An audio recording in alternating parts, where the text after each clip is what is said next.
मैंने देखुन आपण मानकू बहुत बढ़िया से मुई मोर संबलपुरी साड़ी के देखे दूचे जेनटा नुआखाई रे पिन्नी तो देखुन एटा पूरा बॉडीटा एंता आसवा देखि पारुथबे आ बॉर्डरटा भी याडे तीनटा तले तीनटा मझे दुईटा केतेटा हैला 3 3 6 7 8टा बॉर्डर वाला साड़ी आटा देखि पारुथबे कलर एकदम मस्त लागुचे आपण मानकू केना लागुचे कलरटा जे कहबे एटा नुआखाई रे नुआ नुआ पिन्हा हेबा आ देखुन एटा तार कनर कानी आंचल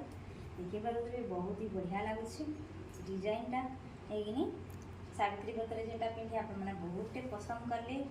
आ समस्ते ए साड़ी के भी पसंद करथिले त नुआखाई लगी खास जेनटा भी रखिथिली एटा त नुआखाई रे एटा नुआ नुआ संबलपुरी साड़ी पिन्हान हेबा तो आपण मानकू पिन्हा पर फिर नुआखाई दिने जेनटा कि वीडियो बनामे देखामी तो देखुन सब आड़े तो देखै देली आपण मानकू कमेंट बॉक्स रे बताबे केनता लागु छेटा आउ समस्ते कहबे इटा गोटे कथा कहबे भी कि बॉर्डरटा तो कला अच्छे केनता तुम नुआखाई रे पिन्हब कहिकरी तो चलबा पूजा पाठ करलाटा माने जेन माने पूजा करसन कला धरलोटा ना पिन्हन कहसन तो पूजा पाठ तो मो सास ससुर भी करसन माँ बापा पूजा करसन लगी चलवा एटा साड़ीटा आपण मानकर मत बताबे चलवा कि नहीं चलेटा जे ठीक अच्छे।